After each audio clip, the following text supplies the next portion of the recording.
तो आज हमारे पास विश्लेषण के लिए कुछ ऐसा है जो सुनने में बहुत छोटा है पर उसका मतलब बहुत गहरा है। हिंदी की सिर्फ 2 पंक्तियां, तेरी एक मुस्कान ही मेरी दुनिया है, बाकी सब तो बस बहाना है। चलिए आज इन्हीं 2 लाइनों में छिपे एहसास के समंदर में उतरते हैं। बिल्कुल, ये पंक्तियां सिर्फ शब्द नहीं है, ये एक पूरा नजरिया है, दुनिया को देखने का एक लेंस।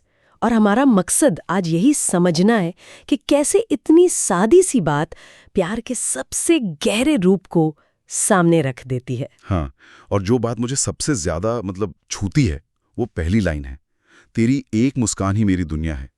यहां ये नहीं कहा गया कि तुम्हारी मुस्कान मेरी दुनिया का हिस्सा है। हिस्सा नहीं, बल्कि तुम्हारी मुस्कान ही पूरी दुनिया है। ये तो एक अलग ही लेवल की बात है। ये सिर्फ एक तारीफ नहीं है, ये तो हकीकत का एक नया ऐलान है। आपने बिल्कुल सही पकड़ा।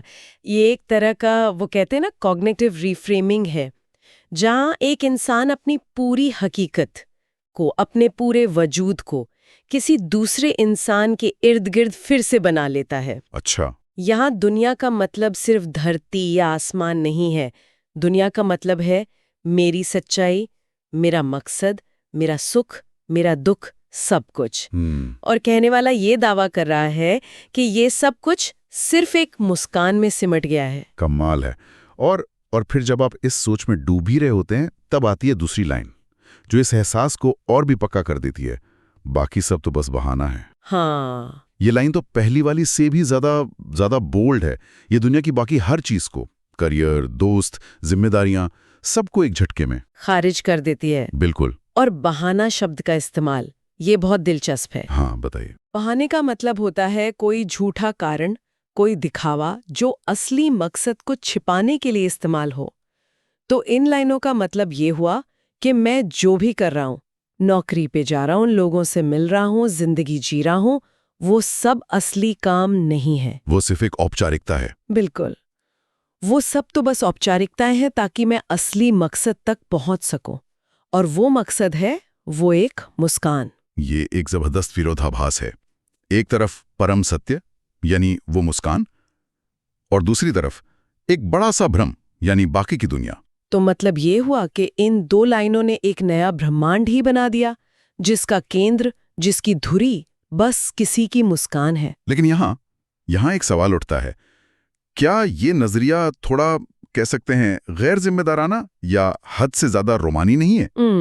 अगर किसी की मुस्कान ही आपकी दुनिया है और बाकी सब बहाना, तो क्या आप अपनी असल जिम्मेदारियों से मुंह नहीं मोड़ रहे?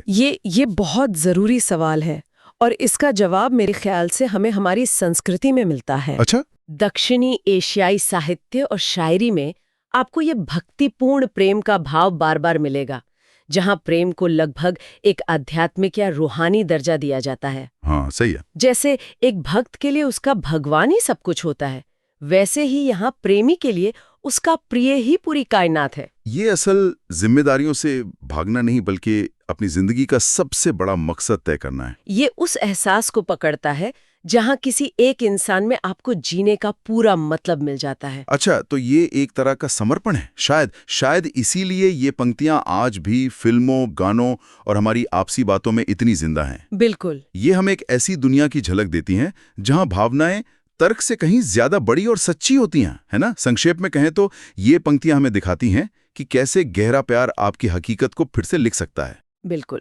और ये हमें एक बहुत गहरे सवाल पर सोचने के लिए छोड़ जाता है।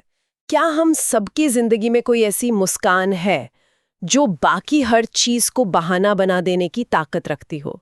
और अगर है, तो क्या हम उसे वो अहमियत दे पा रहे हैं जिसकी वो हकदार है?